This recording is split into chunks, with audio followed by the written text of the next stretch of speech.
Train चलने को ही थी कि अचानक कोई जाना पहचाना सा चेहरा जनरल बोगी में आ गया। मैं अकेली सफर कर रही थी। सब अजनबी चेहरे थे। स्लीपर का टिकट नहीं मिला तो जनरल डिब्बे में ही बैठना पड़ा। मगर यहाँ ऐसे हालात में उस शख्स से मिलना जिंदगी के लिए एक संजीवनी के समान था। जिंदगी भी कभी कभी अजीब से मोड़ पर ले आती है। ऐसे हालातों से सामना करवा देती है जिसकी कल्पना तो क्या कभी ख्याल भी नहीं कर सकते। वो आया और मेरे पास ही खाली जगह पर बैठ गया। ना मेरी तरफ देखा, ना पहचानने की कोशिश की। कुछ इंच की दूरी बनाकर चुपचाप पास आकर बैठ गया। बाहर बारिश हो रही थी, इस कारण वो कुछ भीग गया था। मैंने नजर बचाकर उसे देखा। उम्र के इस मोड़ पर भी वह वैसा का वैसा ही था। हाँ, कुछ भारी हो गया था, मगर इतना ज्यादा भी नहीं। फिर उसने जेब से चश्मा निकाला और मोबाइल में लग गया। चश्मा देखकर मुझे कुछ आश्चर्य हुआ। उम्र का यही एक निशान उस पर नजर आया था कि आंखों पर चश्मा चढ़ गया था। चेहरे पर और सर पे मैंने सफेद बाल खोजने की कोशिश की, मगर मुझे नहीं दिखे।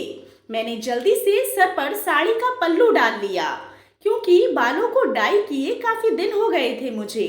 ज्यादा तो नहीं थे सफेद बाल मेरे सर पे, मगर इतने जरूर थे कि गौर से देखो तो नजर आ जाए। मैं उठकर बाथरूम गई। हैंडबैग से फेस वॉश निकाला, चेहरे को ढंग से धोया।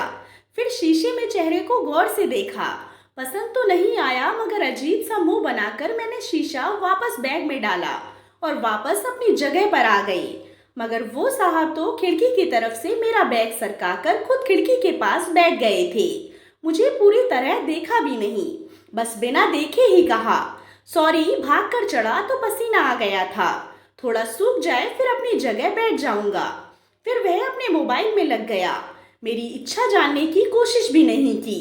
उसकी यही बात हमेशा मुझे बुरी लगती थी। फिर भी ना जाने उसमें ऐसा क्या था कि आज तक मैंने उसे नहीं भुलाया।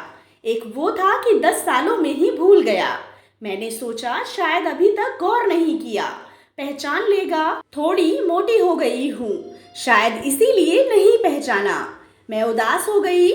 जिस शख्स को जीवन में कभी भुला ही नहीं पाई, उसको मेरा चेहरा ही याद नहीं। माना कि शादीशुदा है, मैं भी शादीशुदा हूँ। जानती थी इसके साथ रहना मुश्किल है, मगर इसका मतलब यह तो नहीं कि अपने ख्यालों को, अपने सपनों को जीना छोड़ दूँ। एक तमन्ना थी कि कुछ पल खुल के उसके साथ गुजारूं। माहौल दोस्ताना ही हो, मगर हो तो सही। आज वही शख्स पास बैठा था जिसे स्कूल टाइम से मैंने दिल में बसा रखा था। सोशल मीडिया पर उसके सारे अकाउंट चोरी छुपे देखा करती थी। उसकी हर कविता, हर शायरी में खुद को खोजा करती थी। वह तो आज पहचान ही नहीं रहा। माना कि हम लोगों में कभी प्यार की पींगे नहीं चली, न कभी इजहार हुआ। हाँ, वो हमेशा मेरी केयर करता था और मैं उसकी केयर करती थी। कॉलेज छूटा तो मेरी शादी हो गई और वो फौज में चला गया। फिर उसकी भी शादी हो गई। जब भी गांव जाती उसकी सारी खबर ले आती थी। बस ऐसे ही जिंदगी गुजर रही थी। आधे घंटे से ऊपर हो गया। वो आराम से खिड़की के पास बैठा मोबाइल में लगा था। देखना तो दूर, चेहरा भी ऊपर नहीं किया। मैं कभी मोबाइल में देखती, कभी उसकी तरफ। सोशल मीडिया पर उसके अकाउंट खोल कर देखे, तस्वीर मिलाई, वही था, पक्का वही, कोई शक नहीं था। वैसे भी हम महिलाएं पहचानने में कभी भी धोखा नहीं खा सकती। 20 साल बाद भी सिर्फ आंखों से पहचान ले। फिर और कुछ वक्त गुजरा, माहौल वैसा का वैसा था। मैं बस पहलू बदलती रही।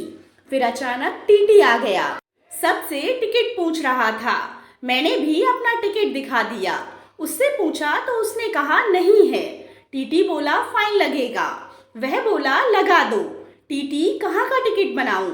उसने जल्दी से जवाब नहीं दिया। मेरी तरफ देखने लगा। मैं कुछ समझी नहीं। उसने मेरे हाथ में थमी टिकट को गौर से देखा। फिर टीटी से बोला रामपुर। टीटी ने रामपुर की टिकट बनाकर दी और पैसे लेकर चला गया। वह फिर से मोबाइल में गुम हो गया। आखिर मुझसे रहा नहीं गया। मैंने पूछ ही लिया, रामपुर में कहाँ रहते हो? वह मोबाइल में नजरें गड़ाए हुए ही बोला, कहीं नहीं। वह चुप हो गया तो मैं फिर से बोली, किसी काम से जा रहे हो? वह बोला हाँ। चुप हो गई। वह अजनबी की तरह बात कर रहा था और अजनबी से कैसे पूछ लूं, किस काम से जा रहे हो। कुछ देर चुप रहने के बाद फिर मैंने पूछ ही लिया, वहाँ शायद आप नौकरी करते हो। उसने कहा नहीं। मैंने फिर हिम्मत करके पूछा, तो किसी से मिलने जा रहे हो? फिर वही संक्षिप्त उत्तर, नहीं। आखिरी जवाब सुनकर मेरी हिम्मत नहीं हुई कि और भी कुछ पूछूं। अजीब आदमी था, बिना काम सफर कर रहा था। मैं भी मुंह घुमाकर अपने मोबाइल में लग गई। कुछ देर बाद खुद ही बोला, ये भी पूछ लो क्यों जा रहा हूँ रामपुर। मेरे मुंह से जल्दी में निकला, बताओ क्यों जा रहे हो। फिर अपने ही उतावलेपन पर मुझे शर्म सी आ गई। उसने थोड़ा सा मुस्कुराते हुए कहा, एक पुरानी दोस्त मिल गई जो आज अकेले सफर पर जा रही थी। फौजी आदमी हूँ, सुरक्षा करना मेरा कर्तव्य है, अकेले कैसे जाने देता, इसीलिए उसे रामपुर तक छोड़ने जा रहा हूँ। इतना सुनकर मेरा दिल जोर से धड़का।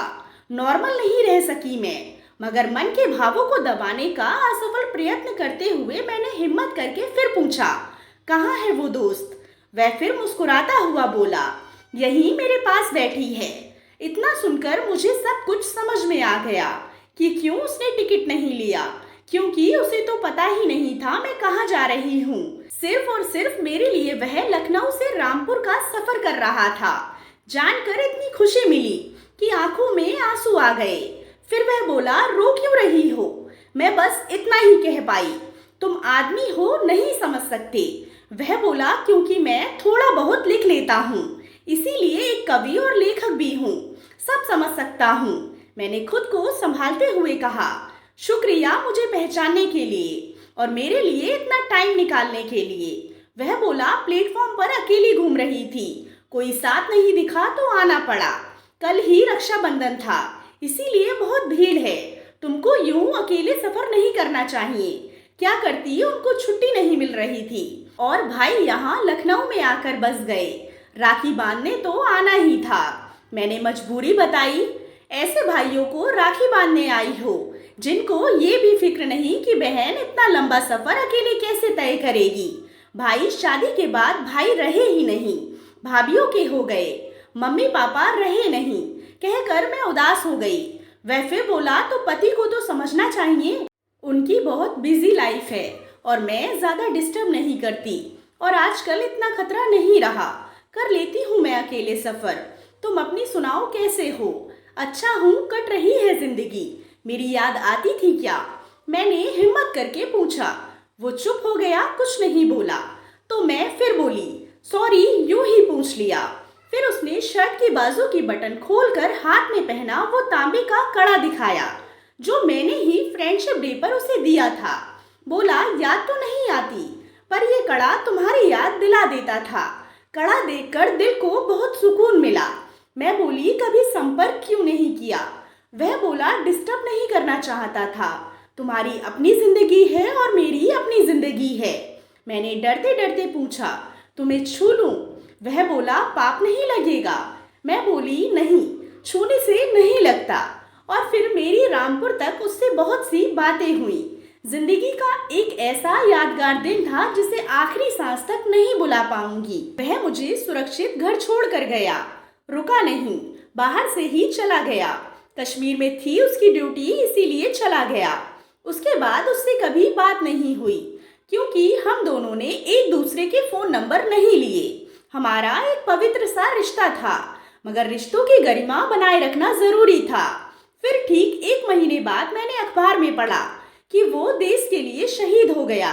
क्या गुजरी होगी मुझ पर वर्णन नहीं कर सकती, उसके परिवार पर क्या गुजरी होगी पता नहीं। लोक लाज के डर से मैं उसके अंतिम दर्शन भी नहीं कर सकी। आज उससे मिले 1 साल हो गया है। आज भी रक्षाबंधन का दूसरा दिन है। आज भी सफर कर रही हूँ, लखनऊ से रामपुर जा रही हूँ। जानबूझकर जनरल डिब्बे का टिकट लिया है मैंने। अकेली हूँ, ना जाने दिल क्यों आस पाले बैठा है कि आज फिर आएगा और पसीना सुखाने के लिए उसी खिड़की के पास बैठेगा।